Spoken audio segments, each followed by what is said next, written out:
Welcome back to Introduction to Synthesizers, a free class that will teach you all of the skills you need to start working with synths. Now, up to this point in the series, we've been working with only 4 fundamental categories of synth sounds: plucks, pads, leads, and basses. But today we are going to introduce 2 final categories: non-pitched percussion and sound effects. And to learn about these new categories of sounds, we first need to discuss noise generators. Together, we will learn what a noise generator is, how it works, and of course, most importantly, how to apply one to create different types of sound. So with that, let's get started. A noise generator is just a type of oscillator that helps produce non-pitched sounds, also known as noise. Typically, this will be types of static, things like white noise or pink noise. But some synths, like Massive X, will have access to recordings of more natural types of noise, which were recorded, looped, and then added to the noise generator as additional options for playing around with. For example, streams or bubbles. Now, there are many different reasons to use a noise generator in your sound design, but one of the most common is to imitate non-pitched percussion instruments, like a hi-hat. But they can also be used as part of a pluck, pad, lead, or bass as a means to add a little more air or hissing quality to your sound.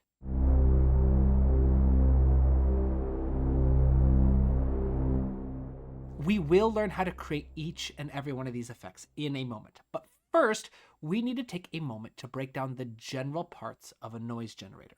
Just like everything we've learned in the series so far, noise generators can vary in their complexity, but the vast majority of all options will consist of at least 2 fundamental controls: noise selection and noise mix.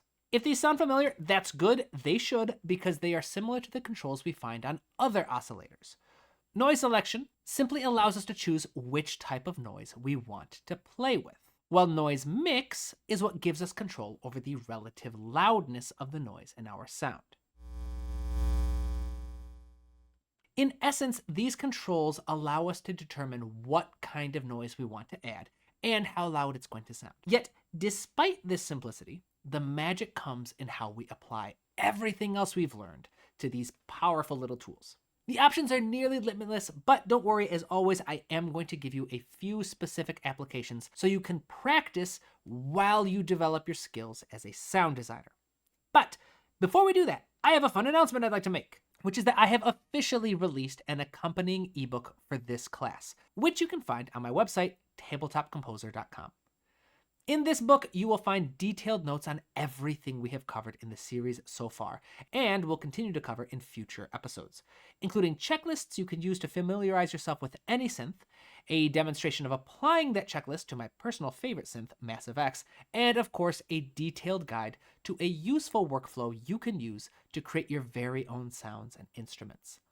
All proceeds help support the creation of new videos, so go to tabletopcomposer.com and grab your own copy today. But with that out of the way, let's get back to the video.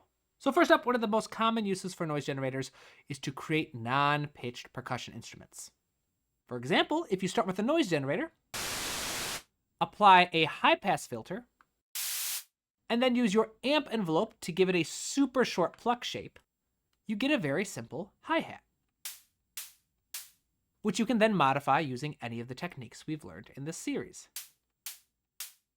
Similarly, if you take a super simple sine wave or triangle wave, and you apply a modulation envelope to the pitch using a super short pluck shape to move down 1 or 2 semitones, this is what it sounds like exaggerated.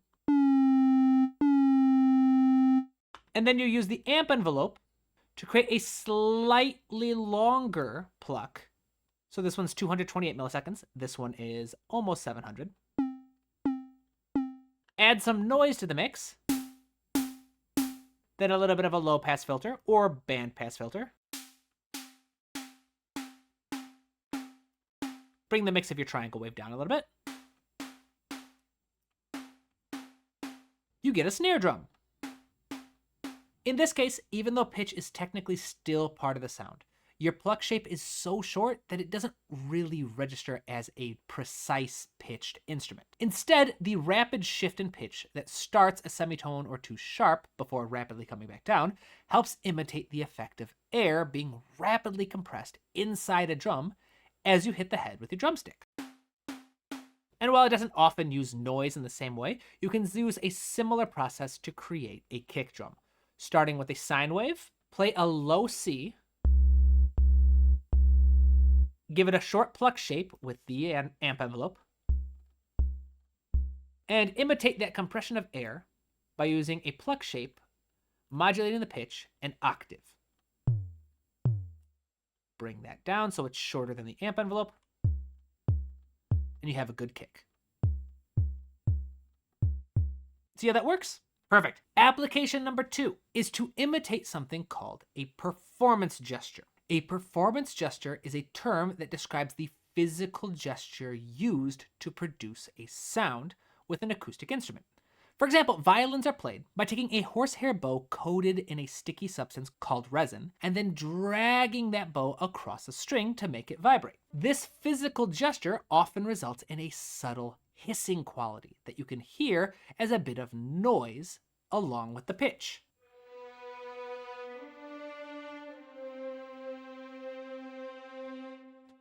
While a snare drum is performed by striking the tight skin of the drum with a drumstick of some sort, which often results in a subtle pinging or striking sound at the very beginning of the noise. These performance gestures contribute to the sound of an instrument, and you can use noise generators to imitate that impact. Generally speaking, these two examples are the most common types of performance gestures you'll find, either a sustained hissing or a sharp transient attack. And using a modulation envelope connected to the mix of your noise, you can provide both of these types of sounds to any synth you create. For example, here we have that simple marimba-inspired synth I made a few videos back. This is modeled off a percussion instrument. A marimba is played by striking a mallet against the wooden blocks. So, of the two types of performance gestures, I probably want a transient attack. For this, I will take modulation envelope over here, envelope generator number 3. I'm going to add just a subtle little hiss to the very beginning. If I increase the volume, you can hear it a bit more. Pull it back down, and it becomes super subtle. I can manipulate the volume based off how obvious I want it to be. But it just helps provide a little bit of subtle personality and authenticity to my sound. If I'm working with more of a sustaining instrument like an organ, I can use a sustained shape to imitate the sound of the air being used by the pipe organ to play the sound.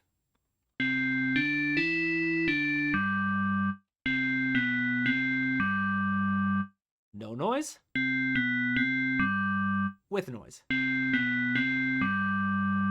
Subtle, but impactful.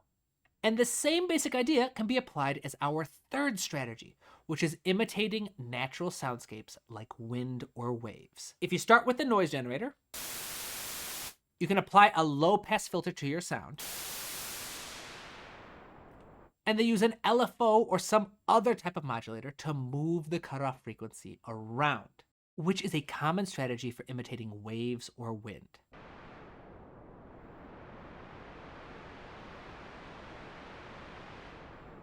Add a little bit of reverb, and you've got a beautiful sound to play around with.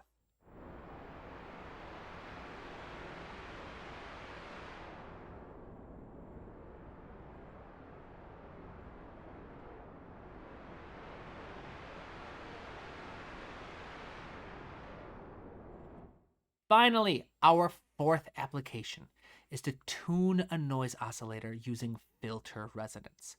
We discussed filter resonance way back in video 2, but by applying a strong filter to some noise and then cranking the resonance up super high, the cutoff frequency will become accentuated just enough to give your noise its own pitch.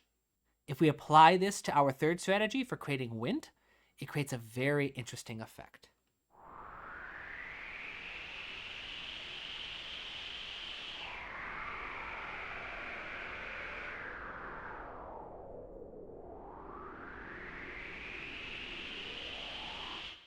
These last two effects, wind, waves, and pitched noise, often fall into our final category of sound, which is sound effects. And sound effects, even though it's a little bit lame, is just a catch-all category that describes any synth or any noise that you can create that does not neatly fit into any of the other categories of lead, pluck, pad, bass, or non-pitched percussion. As you can see, the options available are nearly limitless. It all just comes down to your own creativity and ingenuity for creating the type of sound that you want.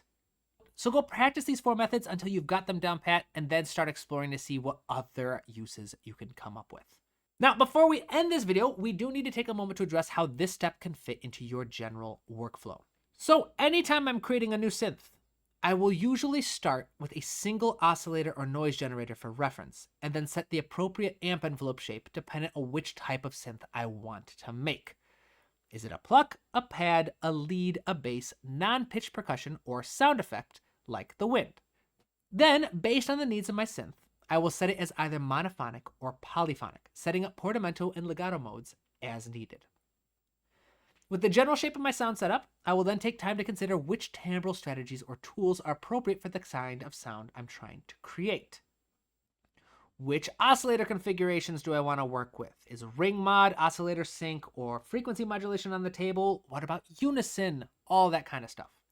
Next, I'm going to set up any filters that I may need, along the way making any tweaks that I feel necessary to the other previous parts of my synth. And with my initial sound set up, I can begin experimenting with how applying modulators like LFOs or envelope generators to the various parameters of my synth can help provide additional personality and color to my sound. With that basic sound nearly complete, I can finally take some time to consider how different effects can be used to round out and polish my sound, whether as built-in effects or standalone plugins or pedals. Then finally, if not already in use, I can consider using noise generators to help contribute to the personality of my sound. Using only what we've learned so far in the series, we are able to create a wide variety of interesting and unique sounds. So, with all of this taken care of, we have reached the end of another video, my friends. If you found this video helpful, please don't forget to like and subscribe to the channel. Today, we have added the following items to our new synth checklist. If you find yourself working with a new synth and you can identify these simple tools, you will be that much closer to mastering your new instrument. For a copy of the official checklist accompanying the series, check out the new workbook available on my website, tabletopcomposer.com. A special thank you goes to my patrons and channel members for making videos like this one possible. You can use the affiliate link in the description of this video to grab a copy of any of the synths used in these videos so far, and to follow along with the rest of this series. So until next time, my friends, keep studying, keep working hard, and keep writing new music. I will see you in the next video.